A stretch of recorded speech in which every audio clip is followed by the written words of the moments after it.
Hello, ladies and gentlemen, and welcome to this second lecture in a series looking at practical writing skills. My name is Chris Crook. I'm one of the English teachers here at Revenant University.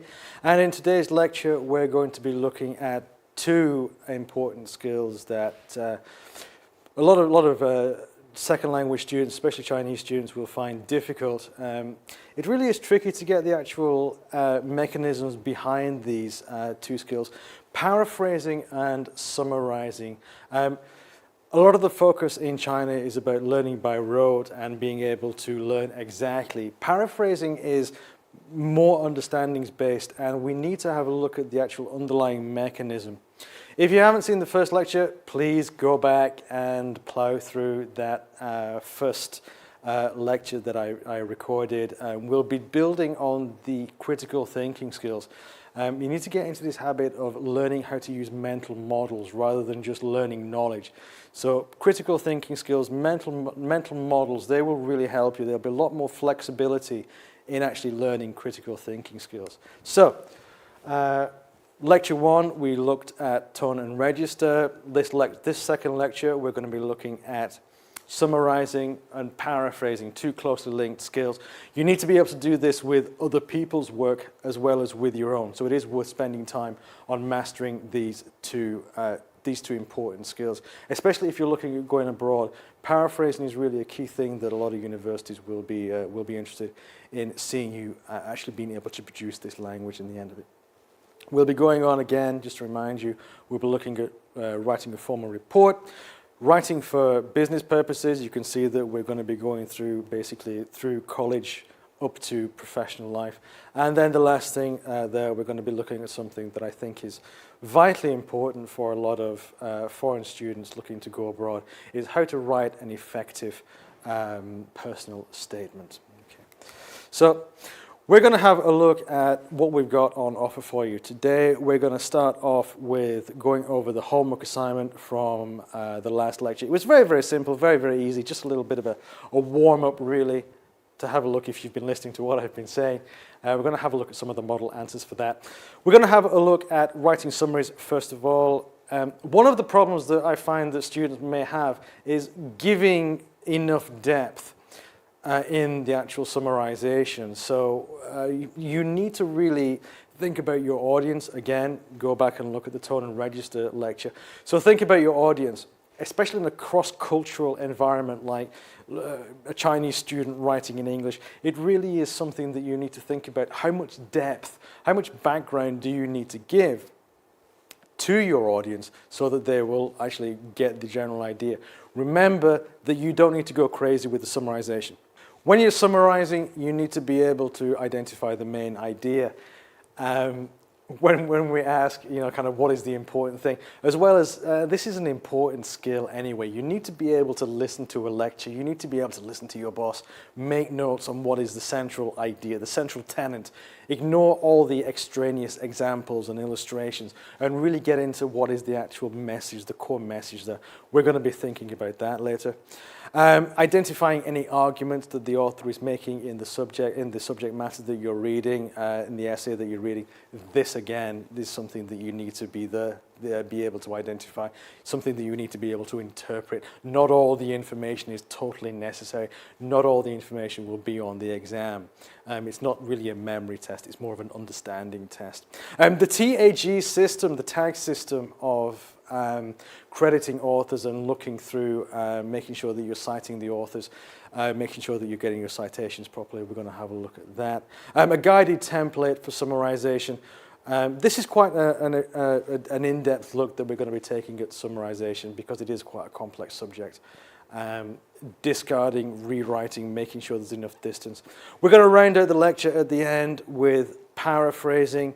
This is fairly simple and straightforward to do. The actual concept is a little bit difficult, but once you get the idea that we need to be focusing on this type of thing, then what is a strong paraphrase and what is a weak paraphrase? There are certain tricks that you can use to begin with that will protect you from accusations of plagiarism.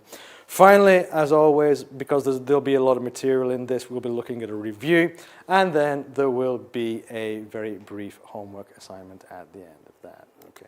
The homework assignment that we had at the end of last class was, at the end of last lecture, was read the email from Sylvia Roberts to the hotel and then decide what the tone and register were. There were some pretty simple questions about this. What is the purpose of the email? What is the tone of the email? Was it polite? Was it rude? Was the message clear? In both emails, was the message clear? And what language, what key language points could you actually take away from that? In terms of the answer, very, very simple. The purpose of the email was to reserve a hotel room at the Hotel Metropolis. That was the purpose of the email. Is the message clear? Okay, so we're looking for dates, times, repeated confirmation. In English, we tend to repeat the key information a lot. We do this in spoken English when we emphasize and we repeat, and we ask tag questions, and we ask confirmation questions. They were doing that. In the reply that she got from the hotel, there was actually a lot more information than was actually asked for. You may have, I hope you noticed that anyway, you may have noticed that. So we give extra information that will be useful, that we think is useful. Not every question that you actually come across in spoken English or written English will be an exam question where you say yes or no, or just give the minimum. You need to be helpful. You need to go the extra mile, and you need to help people out with this. This makes things a little bit clearer. This makes things a lot more helpful. Okay. So, polite or rude, of course, the tone was polite. There was actually, I don't know if you saw at the end of the email, there was look forward to seeing you soon. This is a nice little touch that a lot of hotels will actually put in there.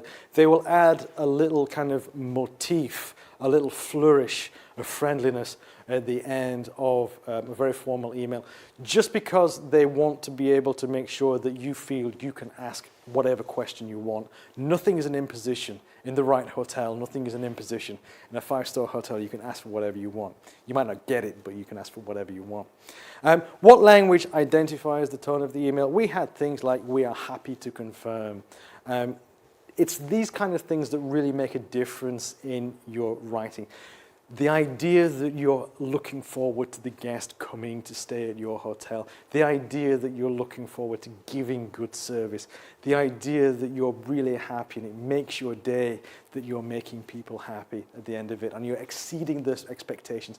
This is always something that it's always nice to read in an email. It's always nice to get. I can't go into too much depth about this, but it's the type of thing that we were looking at in the tone and register. Look forward to seeing you. People using ellipsis, people using emphasizing. They emphasized the warmth and the friendliness. They were looking forward to this person coming. It was like welcoming an old friend into the hotel. Okay, so I hope you got some of those key things. I hope you got some of those key things from the email. You can pause the video again if you missed it. Have a look at what we've got on the screen here. Go over it again. It's on a video. Go over it as many times as you need to. Okay. And here is the reply. Okay. Okay. So let's begin. What is a good summary? A good summary is essentially a summarization which is clear to anybody who has never seen the source material. A good example of this is explaining something from pop culture to someone who doesn't really involve themselves in popular culture, like a university professor is kind of pretty, or your parents, even if you're of a certain age, then your parents will be completely alienated from the popular culture that you've got right now. You need to go in, you need to explain to people concisely who are not familiar with this. They're not familiar with the movie, and they're not familiar with the book, they're not familiar with the novel. How are you going to summarize what happens? How are you going to summarize why they should go and see it? You need to make sure that you're selling things. This is all about selling something, presenting something in a positive light, or doing a negative review of something. We want to avoid this word filler. Filler is superfluous language. It's language that we don't need. It's opinions. It's whether you think it's a nice thing or a horrible thing. You don't really need to put that in a summary. Okay. You need to make sure that people are getting the bare facts and that they're understanding it without having to go and watch, a 2-hour movie. No one wants to be able to do that. A good summary will follow paragraph structure. We're talking about writing. You need to get the paragraph structure in there. We need a topic sentence, we need titles, we need authors, we need references, okay? We need to get that kind of thing in. Look at your sentences, make sure that you've got explanatory sentences after the topic sentences. You're not leaving anybody wondering, what are you talking about? It's very, very clear from the get-go that you will be talking about a certain thing. Follow paragraph structure. A summary will clearly be a summary, okay?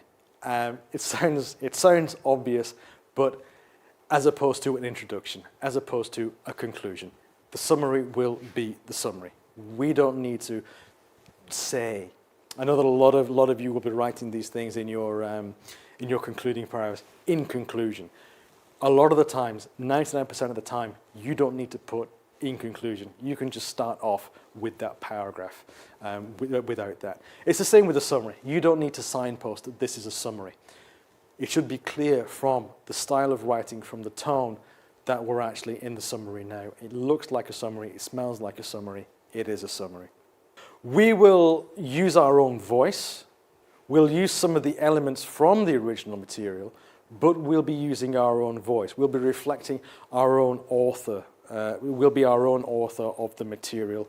We'll be borrowing some of the key things that we think will be helpful to the reader, but we won't be copying and pasting. We'll be paraphrasing this, okay? So paraphrasing and summarizing are very, very closely linked. We make sure that we've mastered these two skills. Challenges for paraphrasing. You don't want to give away the ending. Nobody wants to be told what happens in the end. So if there's a shock, if there's a twist, if there's a surprise, don't tell people the ending of that. Don't add extra detail that is unnecessary. Essentially, don't go off on a tangent discussing the thing you're summarizing and then go off on a massive tangent about, what the people who saw the movie with you thought about it as well. Don't do that. We don't need this extra detail. Don't focus on the minor points. We don't really need to focus on a lot of the minor points, but we do need to focus on the main thrust of the story. Okay, we need to make sure that we're getting that across to the person. They can always go and reference the source material if they like. You need to give the bare bones. You need to give the skeleton. Okay. Don't rely too much on direct quotations. One of the main things that you can't do in any type of essay is just quote, quote, quote, quote, quote, quote, quote. This is not an essay. This is just a random collection of helpful things that somebody else said. You can go on Wikipedia and get this. You can actually go on wikiquote.com and find this. Don't rely too much on quotations. You need to get your own interpretation of the story. You need to get a faithful reproduction of the story as well. Okay. You need to understand the source material as well. When we talk about critical thinking and we talk about the difference between understanding and learning by rote, is that if you can't explain to someone what you've learned in simple terms, if you can't teach what you've learned, you haven't learned it, okay? You need to be sure, before you start your summary, that you thoroughly understand the source material. We're not talking about the right or the wrong interpretation. We're talking about actually understanding what the author's trying to get across. Okay. I'm going to give you here a short challenge, and I'm going to show you a bad summary, and we're going to build up to a good summary. So first, all we've got here is it stars Leonardo DiCaprio. We can't really get a lot from this. We can't really get a lot from this little piece of information. Leonardo DiCaprio has been in quite a lot of films. He's been in The Wolf of Wall Street. He's been in Titanic. He's been in The Beach. He's been in lots and lots of films. He's been earning a good living as an actor. He got near 30 films to his credit. Just saying that it stars Leonardo DiCaprio is not particularly helpful. Moving on, it stars Leonardo DiCaprio as Hugh Glass. Now, if you're not familiar with the English name, or there's lots of people who, in native English speakers, who are not familiar with the name Hugh Glass. Some of you might have got this, but this is not really what we want in a summary. Just saying that it stars, if we say it stars Leonardo DiCaprio as Jack, we could probably get straight away that we're talking about Titanic, because that's the film that made him, that's the role that he was famous for. After that, it gets a little bit more difficult. So we need to move on. It stars Leonardo DiCaprio as Hugh Glass, who is left for dead after he is attacked by a bear. We get a little bit more information about the story here, so we're getting a little bit more depth, a little bit more detail of the story. We're being more and more specific about what happened to Hugh Glass in the actual story. We don't care so much that Leonardo DiCaprio is the actor. It narrows it down to about 30 films, but 30 films is still a little bit too much. Okay. It stars Leonardo DiCaprio as Hugh Glass, who is left for dead after being attacked by a bear. He has to survive in the American wilderness alone and get back to his wife and son. Okay, so we're getting a little bit more of the story. We're getting a little bit more depth. We started off very vague. Now we're getting more detail. We're getting closer. We're revealing plot points now. This is the challenge that the character had in the film. This was the setup. We've not told people whether he was successful or unsuccessful in the film. We don't tell people that, because that would give away the ending. It would give away the whole reason of going to watch the film or to go and read the book even. For those of you who are still a little bit lost about what the film actually is, it is a very famous film, a huge Academy Award winning film. The Revenant is the English title of The Revenant. So we need to think about what detail do we give, what detail do we leave out. We don't give the whole script. We don't give the whole story. That would be a piece of writing about that thick. Couple of sentences, that's all we need. We need the character, we need the challenge, we need what happens to him. So he's Hugh Glass, he gets attacked by a bear, he's left for dead, he has to get back to his wife and child, he has to survive in the wilderness alone. That's basically summarization. The challenge can always be that we give too much, especially, like I said, in a situation where we are dealing in a cross-cultural environment like we are at a university like this. So if you're trying to explain something, some kind of festival, some kind of celebration that you have in China that we just don't have in many Western countries, it can be quite a challenge to leave in just enough detail to give the flavor of whatever's happening, and just not overwhelm people really with a lot of unnecessary detail. We don't really need to know the historical details. People can find these out for themselves. They're not robots that need to be programmed by you, but you do need to give them a little bit of a taste. Okay. When you're writing your summary, you need to make sure that you're following the author's original chronology. So, for example, if we go back to the example of The Revenant, we didn't start off with he has to get back to his wife and child. That could be almost anybody. That could be anybody at work. You have to get anybody who's got an office job has to at some point get back to their wife and child if they're married. We put that at the end because that happens at the end in the film. We put the middle bit, attacked by a bear and left for dead, we put that front and center, and we make sure that people understand that that is what happens actually at the start of the story. This is the setup. This is the actual challenge that the character has to overcome. Attacked by a bear has to survive alone in the American wilderness. We don't say he has to survive alone in the American wilderness and he's attacked by a bear. That means absolutely nothing. It makes much more sense that Hugh Glass is attacked by a bear and left for dead and has to survive by himself. We can go in time order, we can chronological order again, we can go in time order. Beginning, middle, end is the usual thing. It's very, very, very, very rare that you'll start in the middle, go back to the end, and then finish with the beginning. That just doesn't happen. Follow chronological order. It's just simple. It's just straightforward. Okay. You can go from the more general to the specific. We started off with Leonardo DiCaprio. It's a very general thing to start off with Leonardo DiCaprio. He's an actor. He stars in movies. Just saying that it's a movie that stars Leonardo DiCaprio is not really going to help.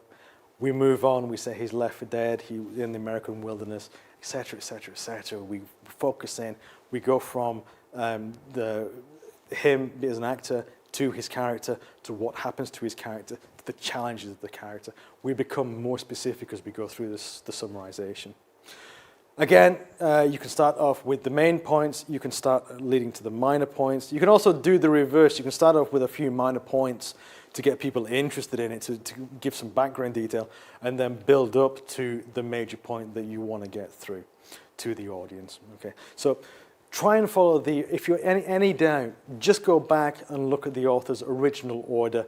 Make sure that you've got the similar order. That's basically the safest option. In terms of using direct quotations, we take these word for word. We put them in quotation marks, okay? We don't try and interpret them. We don't try and reword them. We don't try and make it clearer. Even if you don't understand it, put it in, okay? You should be understanding it, but make sure that you put it in word for word that is respecting the actual author's original work. The thing that we look at for the quotation marks, 6699, so we have 66 and then 99 like that. It's just the two quotation marks. Make sure that you've got those double quotation marks in there. Always, always, always, always, always, this is a must. You can't not do this. You must cite your sources. You must give references, okay? You can't have this idea that we all have the same educational background. We don't all have the same educational background. You may have had amazing teachers. I may have had slightly worse teachers just from basically the fact that I'm older than you are, if you're younger than me. Don't assume that I know. Make sure that you cite it. It's not a monolithic piece of knowledge that everybody knows these famous quotations. I know very, very few famous Chinese quotations. You need to tell me who said these things so I can go and do the background research by myself. Okay. You always put a citation at the end of the quotation. You always put more details in the work cited at the end of the piece as well. So you'll put it in twice. It's not enough just to have, here are my references. That's just not enough, okay? Be specific, help people out, help people teach themselves, okay? When do we have to summarize? We have to summarize to show that the author's ideas support our own arguments. We have to summarize that when you are arguing against that author. So you can actually take aim at an author's ideas. You summarize them as best as you can understand them, and then you have your opposing argument taking down that author's ideas. This can be a bit of a double-edged sword because people can actually do the same to you, and they can actually attack your summarization of the author's argument that you're attacking. So you need to show people that you fully understand the authors, because not understanding the author's original idea is a key failure of many people when they're arguing an essay. Summarize to show your own intellect and to show your own understanding. Finally, we need to look at, especially in maybe a 5-paragraph piece of writing, we need to look at, in the conclusion, we need to summarize our own ideas from body 1, body 2, and body 3 paragraphs. We need to be able to put that into our final conclusion. But we can't take up too much space with that conclusion because we've got a conclusion. It's not a summarization paragraph, it's a concluding paragraph. We need to be able to summarize our own arguments concisely in a very limited amount of space. Okay.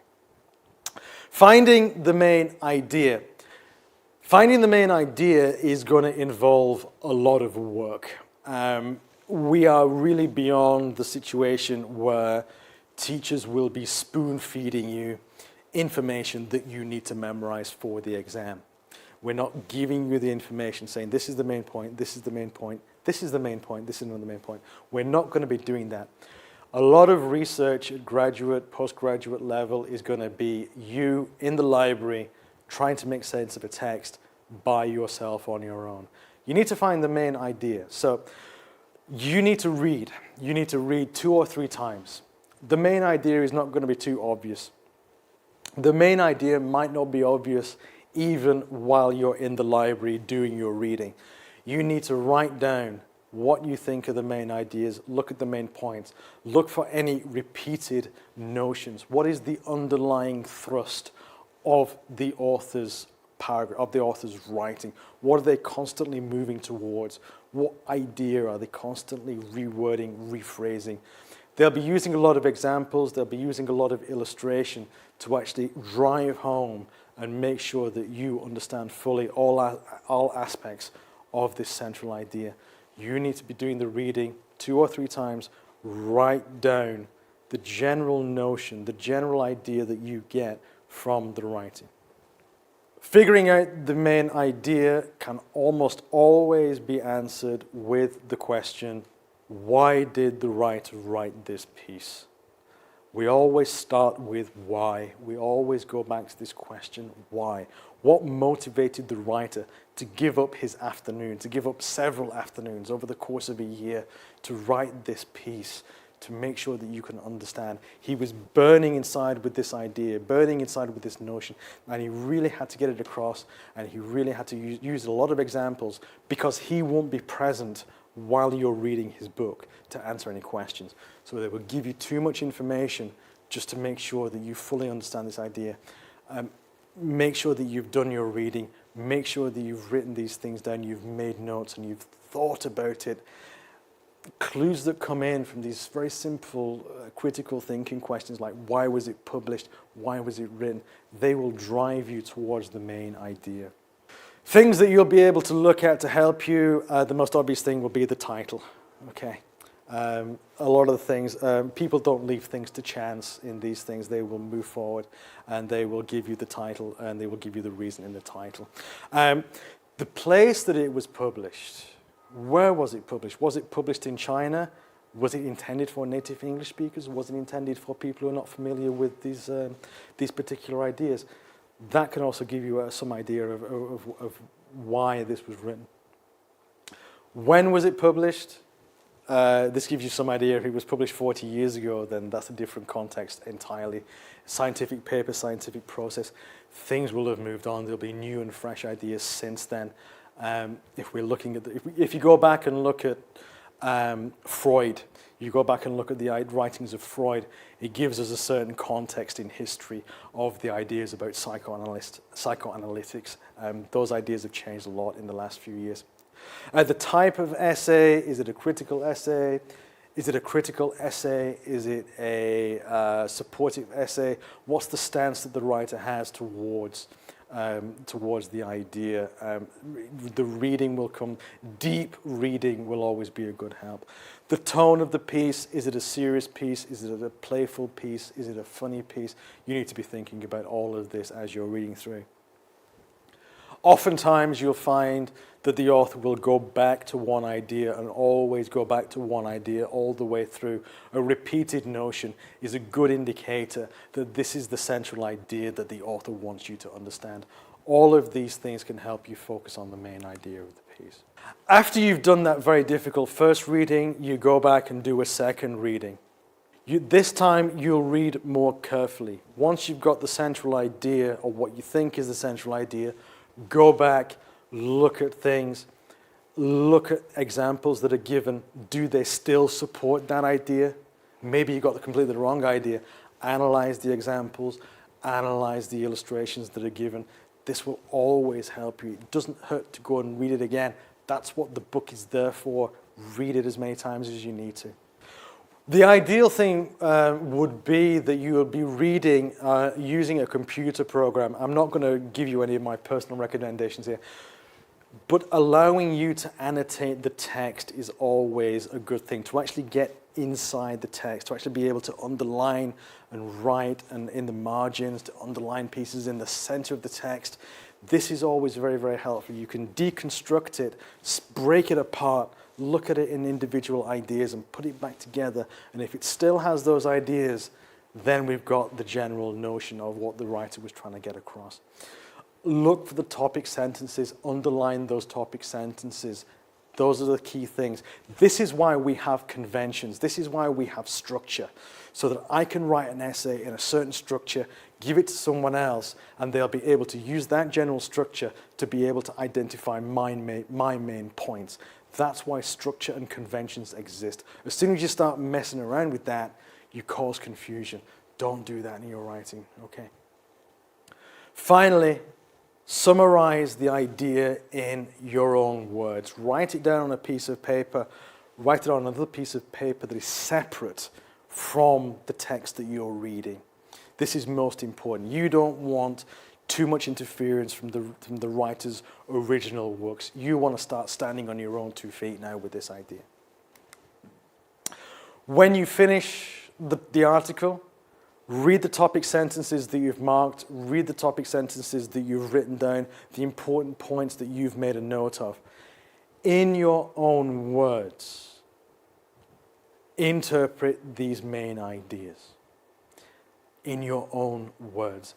If you find yourself drifting towards the author's words, you're drifting towards plagiarism, you're presenting somebody else's words and ideas as your own. We want to get into the habit of reading once, reading twice, and then being able to write down this idea as we understand it. That is the key thing. Remember that you need to use complete sentences, you need to use transition words as well. So we're talking about things like after that, secondly, finally. These are all good transition words to use. They move your piece forward. Make sure that you're using these and you're writing complete sentences. You don't get any credit for just handing in your lecture notes. You need to be able to interpret those things, those notes, and create your own ideas. Sentences are ideas. This is what we need to be aiming for. As you're going through your summary, make sure that you're not using similar words, similar phrases, similar sentence patterns, similar imagery from the original piece of writing. This is plagiarism. This is frowned upon. It's okay to learn. It's okay to cite. It's okay to use quotation marks. As soon as it starts to look like you are presenting someone else's words as your own work, you need to start putting the brakes on and slowing down a little bit. You're being a little bit lazy here with your understanding. Make sure that you're using your own words. Present it in your own way. Okay. The reason why this is important is because you might actually find there are some arguments that you can leave out. You don't need to give as many arguments or many examples as the author actually gave in his original piece. If the book is this thick and it's just one notion, and there are some academic books like this, you don't need to spend time copying all of those arguments to make sure that someone else understands it. Your summary should be as concise and as simple to understand as it can be. There is nothing on the planet that is so complex it can't be broken down into a simple, straightforward instruction, simple, straightforward concept. Work hard at doing it, though. It really does require a lot of work.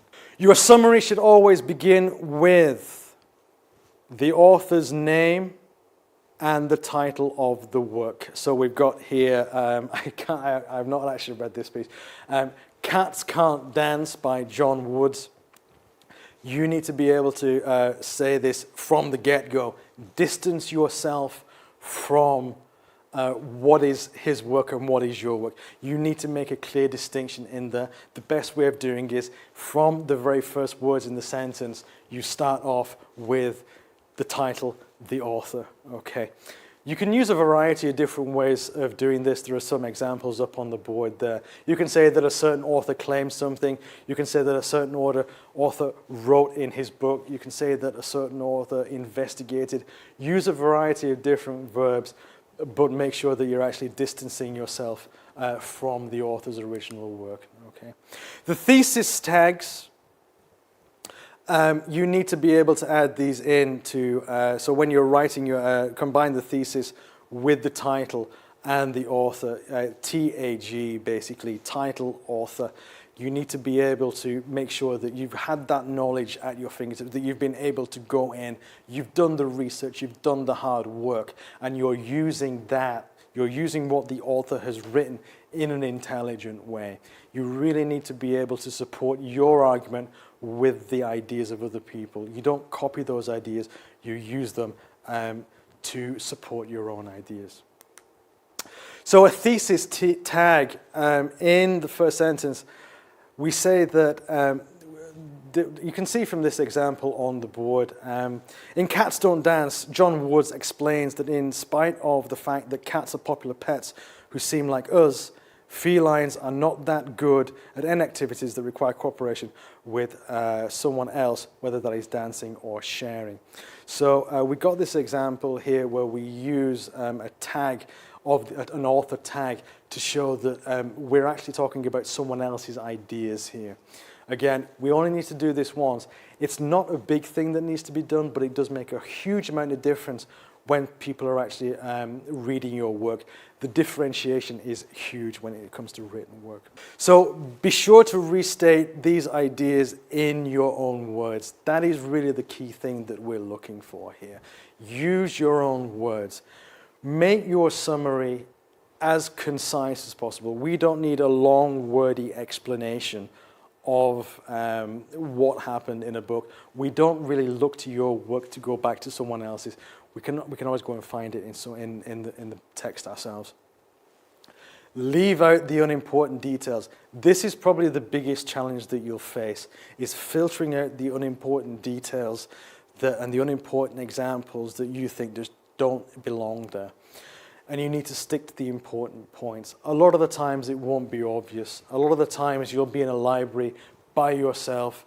You'll be on your own. You won't be able to ask for any guidance about this.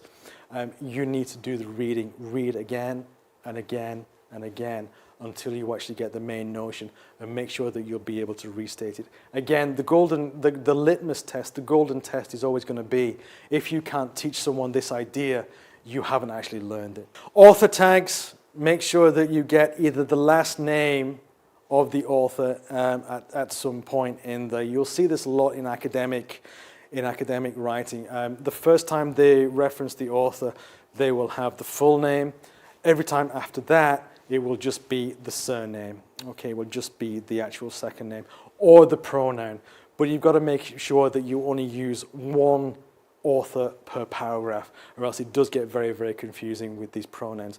So use these author tags. Make sure that you're crediting someone else with the work as they progress through the essay. Okay. So again, an example here. According to Mary Johnson, cats make good pets. We're using this author tag here. We're making sure that someone else is getting credit for this idea. It's only a few words. You don't need to go crazy, but it's a grown-up, real way of doing it. It happens all the time. There's no shame in it. It shows that you've done your research. Further skills, you might want to go a little bit more advanced with this once you've actually written a very brief summary. Use the verbs, vary the tenses as well. Make sure that you're using just the last name. You don't always need to say, John Lewis, John Lewis, John Lewis, John Lewis. You can just say Lewis, or what is even more common is the title and then in brackets, in parentheses, the name of the author there. So this is something that you need to be looking at, getting some variety, getting some novelty into the way that you're presenting the same information. The more that you repeat the same information, the more it gets boring, the more people will get turned off. So as you're learning these more advanced techniques, once you've mastered reading, a second reading, writing down the general idea, then you can get into these more advanced techniques that we're going to discuss a little bit further on. Using verbs and adverbs, you can use these to actually present your approach, your stance towards the author's idea. So if you're dismissive of an author's idea, then you can use certain verbs. So verbs like claim or verbs like supposed. These are very negative things when you're talking about someone else's writing. You can say Freud supposed. He got a lot of ideas wrong in his writing, but now we can go back and we can be a little bit more critical and be a little bit more negative. There will be a table later on that I'll give you in a minute. Whenever you're citing, you don't need to use an author's title as we go through. So if someone's a doctor, if someone has a PhD, doctor, professor, mister, it does help that you put their credentials in, but because it gives a little bit more credence to what they've said and a little bit more authority to what they've said. But you don't need to keep repeating that over and over again. We get the idea. He's a professor. He's an important person. We get this idea. You don't need to keep hitting us over the head with it. Okay.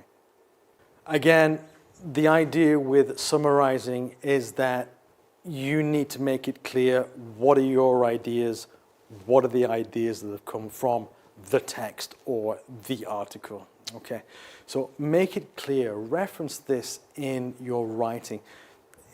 A lot of people don't do this, and it really does confuse readers, especially when they're looking for evidence. You're presenting evidence in an article, and then you're not saying where you got it from, the name of it, or who wrote it. This leads to a massive amount of confusion. You have to remember that humans are humans. Humans are just regular people. The readers are just regular people. They get bored.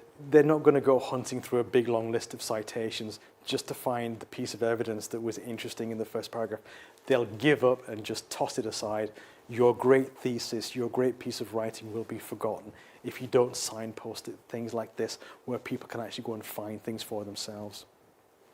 Add page numbers, make things obvious.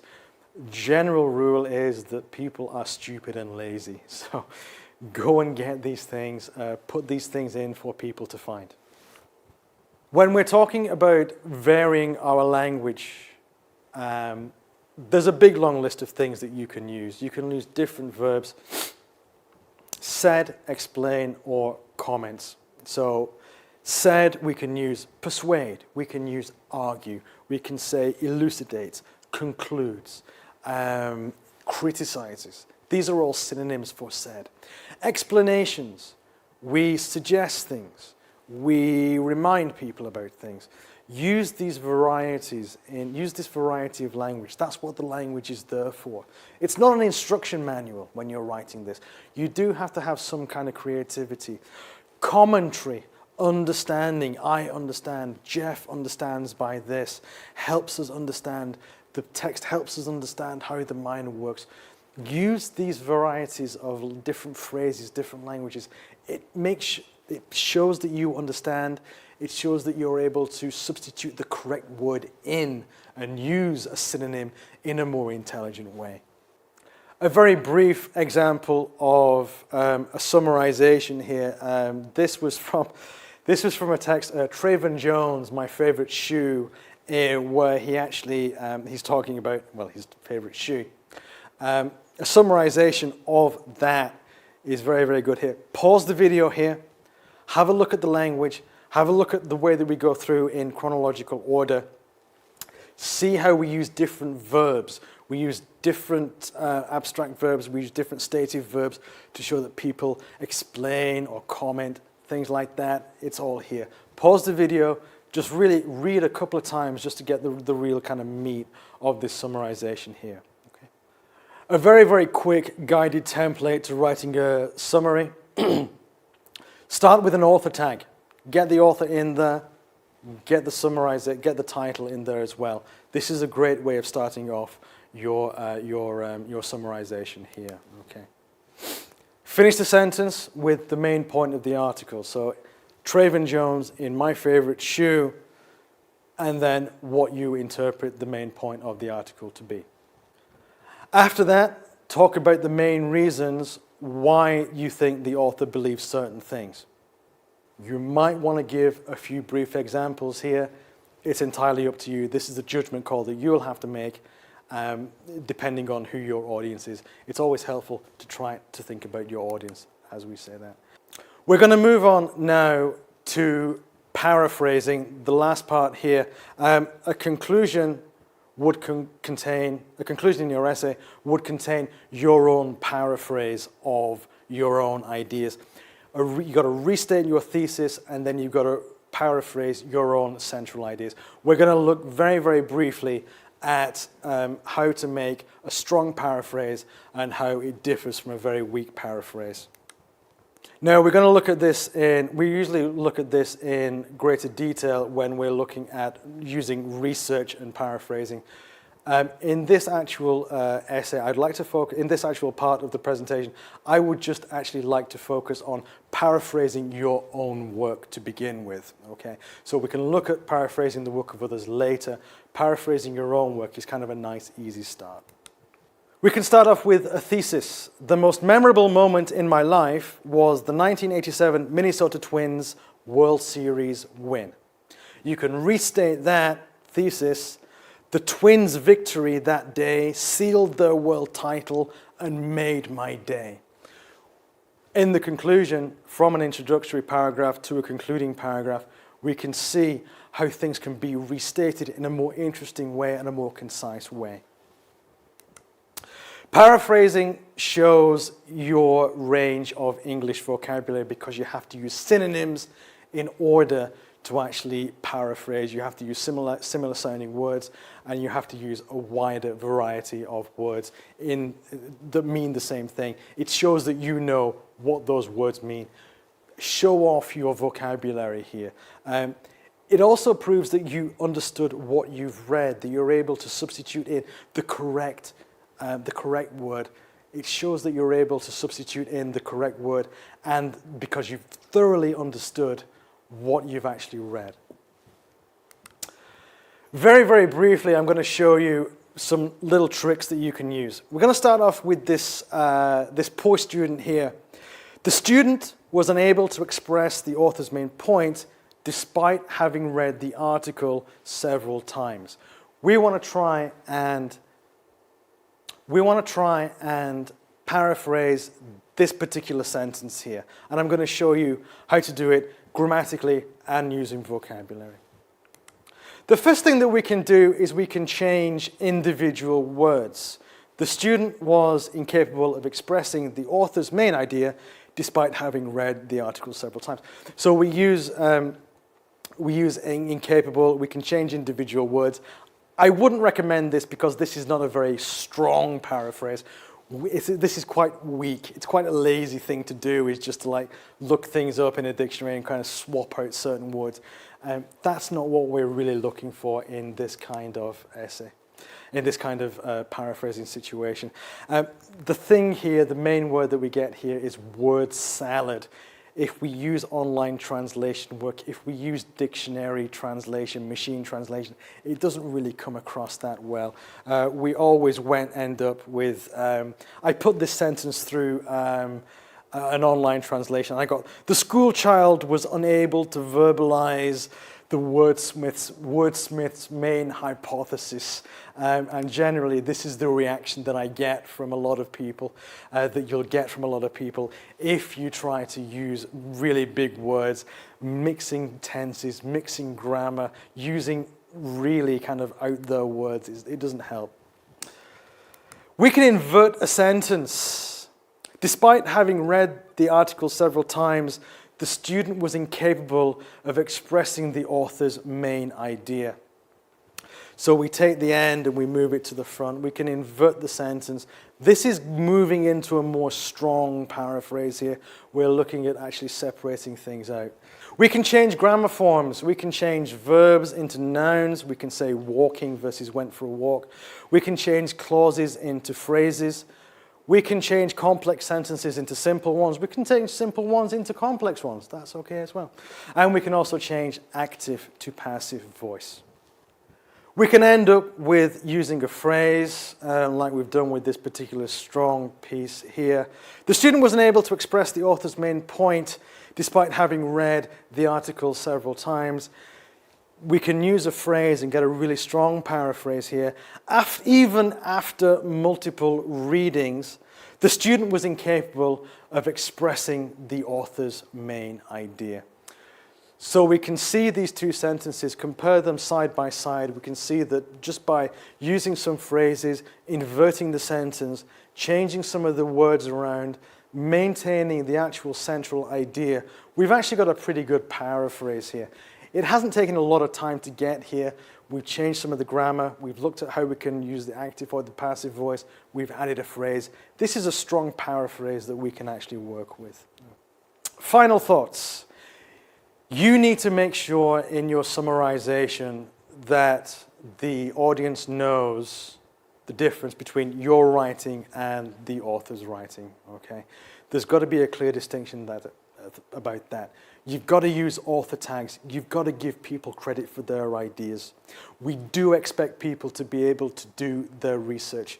Go away, do the research, cite the sources. That's what we're at university for. That's what we're writing academically for, okay? Use paraphrases, use summarization techniques to protect yourself, okay? Accusations of plagiarism really weaken your credibility as a writer. Paraphrasing and summarizing rely heavily on your ability to understand the source material. So you need to make sure that you've thoroughly understood it before you even start thinking about writing your essay, okay? You need to be able to restate. You need to be able to essentially reteach the ideas in your own writing from someone else. You take a complex concept, you need to express it in a very simple way, in a very concise way in your own writing. It requires time, it requires practice. You need to be able to write a good summary, okay? You need to be able to filter out any unnecessary details. Take time to consider your verb choices. Think about the words as you would if you're writing. Do you agree? Do you disagree? What's your stance towards the actual idea?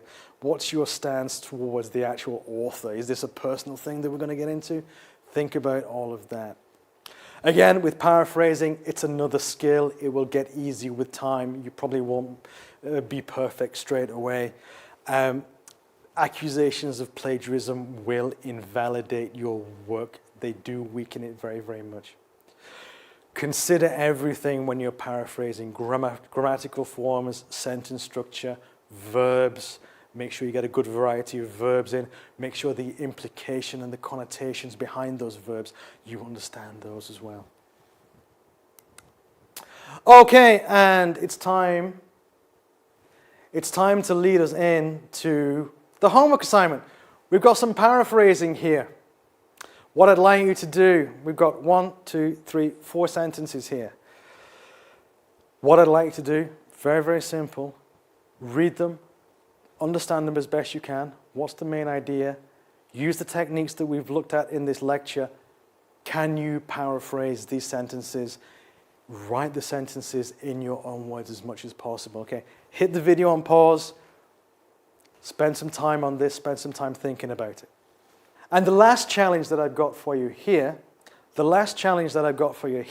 is there were 3 sentences in the previous exercise, the previous slide, that could be summarized as they all discuss the same idea. Look at these 3 examples that we've got here and choose the best one. Choose the best summary, okay? And more importantly, why is it a good summary? That's the most important thing to think of. We'll be back with some sample answers at the start of the next lecture. Okay. Just to finish with, the academic word list. I think this is a vital resource for any student who is serious about improving their academic writing skills. It is essentially a big, long list of words that you will encounter in an academic setting. I think there's 7 different lists separated into 7 different categories. It's the University of Victoria Writing Department. Search for it online. The address, unfortunately, keeps changing. So I gave my students the address last semester, and now the web page has disappeared. Search for University of Victoria Writing Department Academic Word List.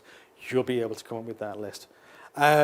Writing academic English, this is one of the texts that I've relied on whenever I've been teaching academic writing. Oshima and Haig. It's a very, very recent one, and it's pretty much updated every couple of years.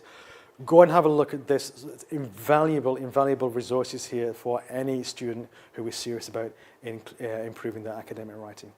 Okay, ladies and gentlemen, thank you very much for your time and attention in this second lecture, and we'll see you in the third lecture, which is writing a formal report. Okay, thank you very much. Bye-bye.